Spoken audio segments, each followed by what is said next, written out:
Hi there, Victor Pross speaking to you, Anarchist artist. My God, what a beautiful day it is. And here I am drinking coffee on a hot, muggy July day. July 4th, actually.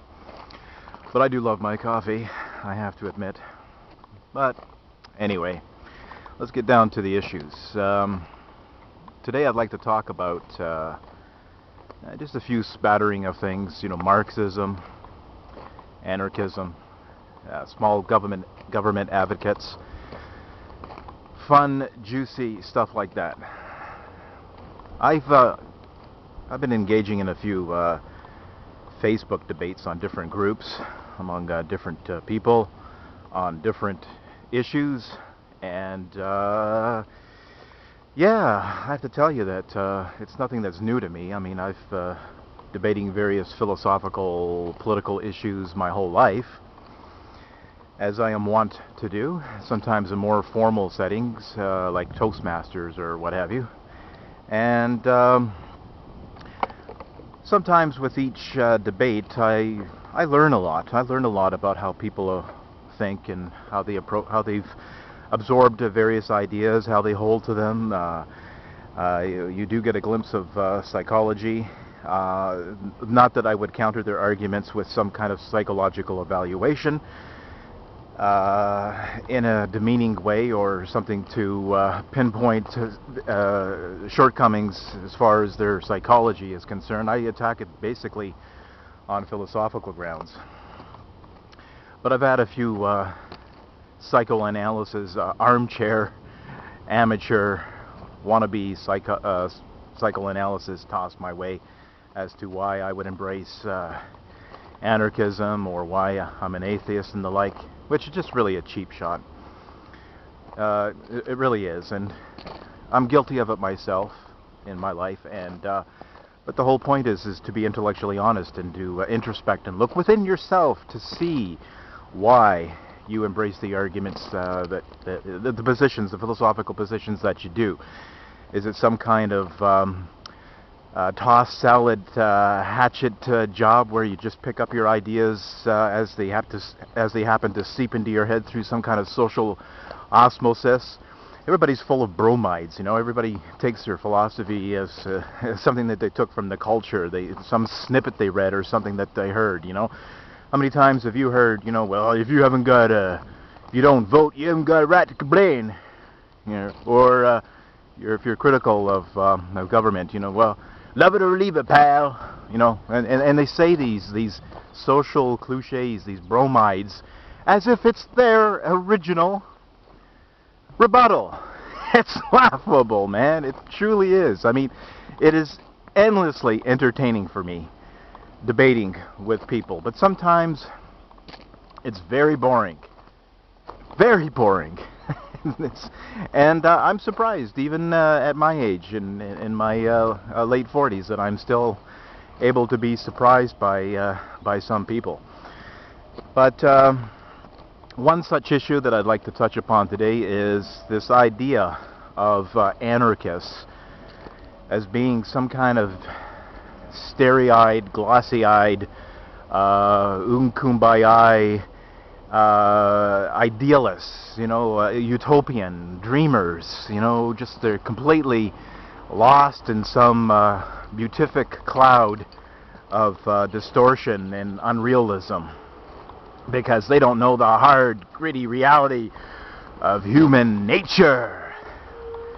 So there they are. They're this dreamlike idealist who envision a perfect society where everybody is morally purified.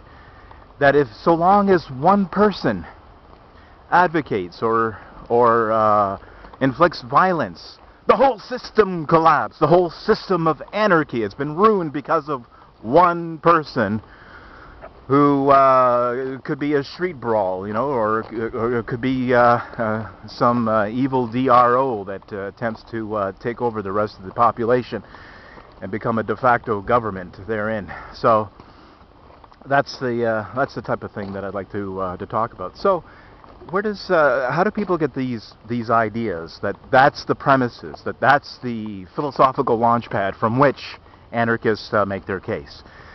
Well, ironically, or maybe not so ironically, this comes from, are you ready for this? Marxist ideology, of all things. This is how the type of things that anarchists are criticized for as being totally unrealistic and ideologues, and thinking of man as a purified being that if only the state goes away, then we become morally purified, comes from Marxism. Now, Marx, of course, had the whole thing of a revolution, a dictatorship, or a revolution of the proletariat, in which the proletariat would gain the reins of power and whip the evil industrialists into submission, who hold the means of production, and then there would be a fair distribution of wealth for all instead of the evil captains of industry hoarding the means of production themselves by which they exploit the proletariat. So, but eventually going on into Marx's ideology, and I'll just keep this simple, very straight down to earth. I'm not going to get all fancy and academic on you, because I truly want you to understand where I'm coming from on this position. So anyway, inevitably in Marx's ideology, there would be a temporary state. You can't, according to Marx and Marx's ideologues, you can't make an omelet unless you break a few eggs, and the eggs are human lives, and that's maybe it's unfortunate, but there you have it. That's what you have to do to achieve the beautiful society. And but eventually, with class distinctions being wiped out, human beings come into a purified state. They enter a state of gems. That's kind of like a secular version of Christianity's Garden of Eden, where man and woman by his side were purified beings before being contaminated with, oh, so dreadful original sin. And original sin being, of course, disobedience to God's dictates. So, in Marx's ideology, in this purified state, there's no class distinction separating poor from rich. We are all equal. We share the beneficence of nature and the goods, and they're equally distributed, and people would be working, and comes the Marxist tagline, from each according to his ability, to each according to his ability, or need rather, from each according to his ability, to each according to his need. So whatever your abilities are, maybe this touches on in the area of specialization, whatever your abilities are, you're an artist. You create according to your abilities. You do the best that you can. You produce as much as you can to the best that you're able to. And people take from that according to their need. I mean, this is problematic and fraught with philosophical spring traps all over the place. But one thing at a time, I want to just give you this at basic cognitive digestible chunks. So this is the paradise that Marx envisions. And this is not something that comes about by human volition. It's something that's written in the fabric of the universe. We're going into Marx's cosmology. It's inevitable. It's fatalism. It's written in the cards. The script has been written on the universe, and we are just pawn players in the grand dramatic cosmology unfolding before us, of which we are merely driftwood on the currents. So, and so this is the type of intellectual lunacy of which anarchists are being associated with and grouped with in some kind of like package deal. But the fact of the matter is that anarchists of my ilk, voluntarists, anarcho-capitalists, or whatever you want to call it, voluntarists, angorists, This is not where we're coming from at all. Okay, there is not a thread, a spectrum, a spat of Marxist ideology from where anarchists are coming from. We are coming from not a grand cosmological scheme of unfolding dialects and, and Kantian, Hegel / Marxist gobbledygook. We're simply coming from a basic, perfectly secular, rational, identifiable, reasonable moral premise, and that is the non-aggression principle. Okay, it's wrong to initiate force against people. This speaks to the initiation of force. It does not speak against retaliatory force, but against the initiation of force. So, what is wrong for you to punch your neighbor in the face, steal his property, wrestle him to the ground, kidnap him, chloroform him, keep him confined, kill him, murder him, harm him, injure him? All of this is wrong on a personal level. We all know that. It's the kindergarten ethic.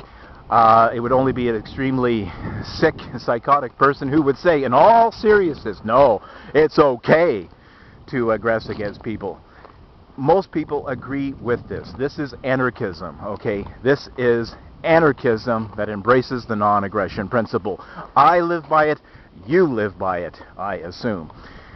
So, where you have that, you can't have that just carved off into a little tiny little sliver of the universe and go, yeah, in our private lives that's what we do. But when it comes to the world politics, okay, the grand scheme of society out there, it's considered to be a morally obligatory to initiate force, because that's what government is, and everybody knows it deep down. And no matter with all their fancy glossy ridicule and their little snickering side comics and all their little rebuttals and their package dealing of anarchism with Marxism, they all know this. They know it. But still, they're advocating it because they have a blood-stained soul. They have violence stapled onto their souls because of the institutions of which we all live under. That being the rampant dysfunctional family. They gain a lot of their values from that, from compulsory schooling, institutionalized indoctrination, and from society at large, and an ever-growing stream of government propaganda. People have bloodlust on their souls. Sometimes that spills over to their private lives, where they think that initiating violence against people is okay. But for the most part, people are not like that. But when it comes to politics, as I've said before, people turn into fucking assholes. Okay, where they think that initiating violence is absolutely necessary for the utility of society. But in their personal lives is wrong. Well, this is a contradiction. Okay? If you can't universalize a basic moral premise, it's not an ethic. It's just bullying. It's just tyranny masquerading under the guise of benevolence and good intentions, and just call it for what it is. So I hope that clarifies this issue of the dreamy, glossy-eyed, defanged, kumbaya anarchists all joining hands and singing praises to the skies above, where man can finally live in peace and freedom, if only we remove the shackles of government. But actually, the first shackles that we have to remove is the mental shackles, in which misinterprets purposely 9 times out of 10 of what anarchism is all about. Thank you for listening. This is Victor Pross, Anarchist. Pop goes the culture.